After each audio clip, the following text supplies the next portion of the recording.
Em nome do Pai, e do Filho, e do Espírito Santo. Amém.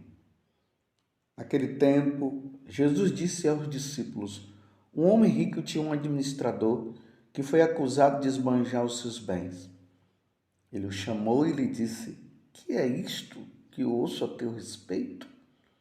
Presta contas da tua administração, pois já não podes mais administrar meus bens. O administrador então começou a refletir: o Senhor vai me tirar a administração. O que vou fazer? Para cavar, não tenho forças. De mendigar, tenho vergonha. Ah, já sei o que fazer. Para que alguém me receba em sua casa quando eu for afastado da administração. Então ele chamou cada um dos que estavam devendo ao seu patrão e perguntou primeiro: quanto deves ao meu patrão? Ele respondeu: 100 barris de óleo. O administrador disse: pega a tua conta, senta-te depressa e escreve 50. Depois ele perguntou a outro: e tu, quanto deves? Ele respondeu: 100 medidas de trigo. O administrador disse: pega a tua conta e escreve 80. E o Senhor elogiou o administrador desonesto, porque ele agiu com esperteza. Com efeito, os filhos deste mundo são mais espertos em seus negócios do que os filhos da luz. Palavra da salvação. Glória a vós, Senhor. Meus irmãos e minhas irmãs, hoje a igreja celebra São Leão Magno, Papa e Doutor da Igreja. Ontem nós celebrávamos, a dedicação da Basílica de São João de Latrão e eu falava do quanto que nós precisamos rezar pelo Papa, porque a Igreja sempre rezou pelos papas. E aqui tem um Papa que se tornou santo, São Leão Magno. E como eu dizia, infelizmente teve papas que não atingiram esse grau de santidade. Nós estamos diante desse Papa hoje. São Leão Magno, ele foi consciente de sua missão apostólica, ou seja, ele assumiu bem, ele tinha consciência da missão que ele tinha, tendo vigor na fé dos apóstolos e seu ministério petrino, o ministério de ser Papa, o ministério de estar à frente da igreja. Convocou e coordenou o concílio de Calcedônia, ocorrido no ano 451. Nele foi definida a existência das duas naturezas de Cristo, humana e divina, na única pessoa de Cristo. Ele era hábil nas relações e muito maduro nas controvérsias. Falava com clareza e simplicidade, e suas mensagens eram carregadas de profundo conteúdo. Por ele damos graças a Deus e pela vida da igreja, de toda a igreja católica, rezando e pedindo a intercessão, melhor dizendo, pedindo a intercessão de São Leão Magno, que agora ele está na visão beatífica diante de Deus nosso Senhor. Peçamos que ele interceda pela igreja, e intercedendo pela igreja, ele reze pelos Papa e pelos nossos bispos e pelos nossos sacerdotes. O evangelho de hoje está em São Lucas, capítulo 16, do versículo 1 até o 8. E nós vimos aqui uma questão de um elogio. Jesus elogiou um homem que foi desonesto. Dá para entender isso? Esse evangelho é muito complicado. As pessoas, quando leem elas não meditarem bem ou não procurarem auxílio nos santos padres, porque é assim que na Igreja Católica nós fazemos. Nós procuramos sempre auxílio nas interpretações dos santos padres, da doutrina da igreja, do que o catecismo da igreja fala, porque o próprio São Pedro disse que existem passagens na escritura que são de difícil interpretação. Essa daqui é uma. Quando se lê assim, já vai dizendo, nossa, Jesus está elogiando um homem que foi desonesto? Claro que não. Jesus não está elogiando a desonestidade deste homem. Ele está elogiando a esperteza. Vocês entenderam? A esperteza. Ele foi esperto. Quando o patrão dele disse que ia mandar ele embora, porque ele não estava exercendo bem o trabalho dele, aí veio a esperteza. Ele pensou, o que é que eu vou fazer da minha vida agora? Eu estou aqui com um cargo muito bom de administrador. Vou ser mandado embora, o que é que eu vou fazer? Olha, é isso aqui que é o elogio de Jesus. Ele começa a imaginar, o que vou fazer? Aí ele diz, para cavar não tenho forças, ou seja, trabalho pesado ele não ia fazer, não. Ainda mais que ele era administrador, ele diz, mendigar, eu tenho vergonha. Ficar na rua pedindo esmola? Jamais. Aí, agora a esperteza dele, tá vendo? Já sei o que fazer. Para que alguém me receba em sua casa quando eu for afastado da administração. E aí o resto do evangelho, ele vai chamando um, vai chamando outro, e aqueles que estavam com dívida altas, ele diminuiu e tal, para que as pessoas pudessem, no momento em que ele fosse mandado embora, essas pessoas pudessem ajudá-lo. Tá vendo a esperteza dele? E aí Jesus dá uma na nossa cabeça. Aí no final Jesus diz assim, e o Senhor elogiou o administrador desonesto porque ele agiu com esperteza. Com efeito, agora veja o que Jesus fala. Os filhos deste mundo são mais espertos em seus negócios do que os filhos da luz. Estão entendendo, meus irmãos? Que coisa! Meu rosto se cora de vergonha. Porque era para nosso Senhor elogiar a todos nós que somos batizados, nós que somos de Jesus, nós que somos católicos. Era para Jesus dizer assim, os filhos da luz, os seguidores, os meus seguidores, eles são mais espertos do que os que estão nas trevas. Não, ele falou o contrário. Os que estão nas trevas são mais espertos. Porque eles fazem de tudo para viver neste mundo. Eles fazem de tudo para viver os prazeres que o mundo oferece. Eles fazem de tudo.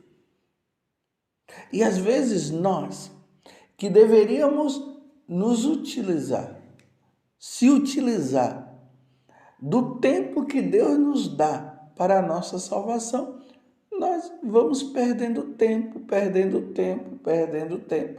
Aí não tem a esperteza de se utilizar de tudo que Deus nos dá para nos salvar. Eu vou falar melhor para você entender. Deus nos deu a Eucaristia. Deus nos deu a Santa Missa. Deus nos deu as orações. Deus nos deu o catecismo da Igreja Católica para que nós pudéssemos estudar a doutrina e entendermos melhor as coisas. Deus nos deu os sacramentos. Deus nos deu os mandamentos. Deus nos deu tudo que foi necessário, nos deu uma igreja para que nós pudéssemos nos usufruir de tudo isso para sermos santos. E nós, dominados pela preguiça, nos deixando levar pelo mundo, nos deixando levar pelas pessoas que não querem saber de Deus, abandonamos todas essas coisas que nos levam para o céu e vamos debandando para o outro lado. Vocês estão entendendo? Me desculpe eu dizer com essas palavras, mas é para você entender. E eu também estou incluído. Meus irmãos, nós somos burros. Você entendeu? Nós somos burros. Nós queremos ir para o céu, mas nós não nos confessamos. Quantas pessoas que anos e anos sem a confissão, pensando que vão entrar no céu sem se confessar? A Sagrada Escritura está aí para nós lermos, conhecermos melhor o Deus que nós amamos e nós não lemos a Sagrada Escritura. A vida dos santos estão aí porque a vida dos santos é uma expressão da vivência do Evangelho por parte de homens e mulheres que hoje estão no céu e atingiram o grau de santidade. Nós não lemos a vida dos santos. É mais fácil ficar lendo romances, é mais fácil ir atrás de pornografia, é mais fácil ler livros que não falam de Deus, é mais fácil buscar os filósofos ateus do que buscar um Santo Agostinho, um Santo Inácio de Antioquia, em vez de buscarmos o santo de hoje, né? Conhecer o São Leão Magno, o Papa e doutor da Igreja. Não, nós vamos atrás das coisas do mundo. E o mundo está oferecendo e se utiliza de todas as formas para tirar o católico do catolicismo. E aí, meus irmãos, porque nós não usamos da esperteza das coisas que Deus nos dá, nós nos perdemos. Nos perdemos. Não nos salvamos. Estou entendendo porque que os filhos das trevas são mais espertos? Eles lutam, eles fazem de tudo, eles estão dizendo o quê? Sabe como é que eles dizem? Os filhos das trevas, aqueles que não estão aí, não querem saber de Deus, eles dizem assim: olha, como depois não tem mais nada depois da morte, então vamos aproveitar enquanto é tempo. Então, o que é que eles estão fazendo? Uma vez que eles sabem que um dia eles vão morrer, eles estão desfrutando das coisas que Satanás oferece como se fossem coisas boas. Entendeu? Eles estão aí, ó, eles estão curtindo a vida. Eles até olham para nós católicos e dizem assim: vocês aqui são bobos, não estão aproveitando, porque depois não vai ter mais nada não, não é assim que eles dizem? Então eles estão aproveitando. E nós, que cremos na ressurreição da carne, nós que sabemos que um dia Jesus vai voltar, nós que sabemos que um dia nós seremos julgados de acordo com as nossas obras, como diz lá na carta aos Coríntios, capítulo 5, segunda carta aos Coríntios, capítulo 5, versículo 10, que todos nós iremos prestar contas diante de Deus de tudo que nós fizemos neste corpo. Nós que sabemos que existe o céu, o inferno e o purgatório, e nós precisamos lutar e pedir a graça de Deus para que nós possamos conquistar a vida eterna, nós estamos como bobos entrando na onda dos outros e dizendo, não, no final todo mundo vai se salvar. Olha, não acredite nisso não, viu? Isso aqui são mensagens subliminares que vêm do inferno. O diabo é que fica mandando essas mensagens, dizendo que todo mundo vai para o céu. Aí ele fala da misericórdia de Deus, que realmente Deus é misericordioso, mas ele não fala da justiça divina. Ele não fala que ele foi condenado. Você está entendendo?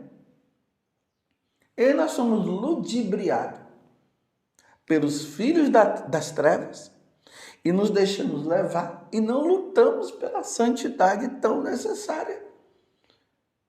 Não refletimos o que Jesus disse, que ali haverá choro e ranger de dentes, que Jesus fala da geena, do fogo da geena, mas Jesus fala também da ressurreição, fala do céu, e que nós precisamos conquistar a vida eterna, como vai dizer São Paulo, quando ele fala para Timóteo.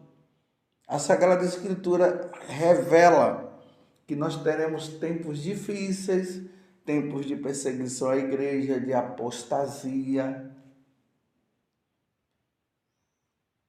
E nós vemos tudo isso, ouvimos tudo isso, e em vez de lutarmos pela nossa santidade, em vez de lutarmos para ganharmos o céu, não, nós vivemos dizendo que nós somos católicos, mas vivendo uma vida de pagão. Então, onde está a nossa esperteza? Uma vez que um dia eu terei que prestar contas a Deus dos meus atos, uma vez que eu preciso amar a Deus sobre todas as coisas, uma vez que eu preciso participar bem do sacrifício da missa todos os domingos e eu não posso faltar. Desculpa, há uma vez que eu tenho que viver o sacramento do matrimônio, não posso viver junto com outro. Há uma vez que eu preciso viver a santidade necessária. Há uma vez que eu preciso viver a honestidade. Há uma vez que eu não posso viver na corrupção. Há uma vez que eu preciso me amar como Deus me criou. Se Deus me criou homem, eu sou homem, ou você que foi criada mulher, é mulher. Então aí vai mudando tudo e vai vivendo desse modo. E não tem aquela esperteza de dizer assim, eu preciso conquistar a vida eterna. Essa é a esperteza. E o que é que eu preciso fazer? Lembremos que o administrador fez isso, né? Aí eu vou ser mandado embora. E o que é que eu devo fazer? Então, meus irmãos, essa é a pergunta essencial para a minha vida e para a sua. O que é que eu devo fazer para ganhar a vida eterna? Você se lembra do que aquele jovem rico, ele fez essa pergunta para Jesus? Mestre, o que eu devo fazer para ganhar a vida eterna? E Jesus disse, cumpra os mandamentos. Você tem cumprido os mandamentos? Você tem realmente levado uma vida santa? Ou você está perdendo tempo? Meus irmãos, nós não podemos perder mais tempo. A nossa vida, ela é curta. E por ela ser curta, não vamos fazer como as pessoas do mundo. As pessoas do mundo estão dizendo, a vida é curta, então eles estão numa vida desregrada, não querem saber de Deus e tudo mais. Mas como nós sabemos de tudo, sabemos da verdade, e se a vida é curta, então, se a vida é curta, vamos ser santos. Veja a vida curta de São Domingos Sávio, e conquistou, morreu ainda praticamente um adolescente. A Santa Teresinha, com 24 anos, ela aproveitou o tempo para se santificar e se santificou. Teve outros que morreram com uma idade mais longa, mas não é longa, como Santo Afonso Maria de Ligório, morreu com quase 90 anos, mas aproveitaram o tempo. Você tem aproveitado o tempo? O que você tem feito do tempo que Deus te deu? E eu vou dizer uma coisa, o tempo está acabando para mim e para você. Você entendeu? E se o tempo está acabando para mim e para você, o que você tem feito do seu tempo? Padre José Augusto, o que você tem feito do seu tempo? Então vamos ser espertos. A primeira coisa que nós vamos pedir a Deus é isso, a nossa salvação. Peça todo dia a Deus a sua salvação. Seja esperto. Peça a Deus a graça da santidade. E peça a Deus a graça de jamais cair em pecado mortal. E se cair em pecado mortal, já procura o padre para confessar. Não vai deixando para depois, não. Peçamos a Deus a graça, sejamos espertos de morrermos santos. Ó Virgem Santíssima, não permitais que eu viva e nem morra em pecado mortal. Em pecado mortal eu não hei de morrer, porque a Virgem Santíssima há de me valer. Valei-me, Virgem Santíssima. Louvado seja nosso Senhor Jesus Cristo, para sempre seja louvado, e a sua mãe, Maria Santíssima. Não percamos mais tempo.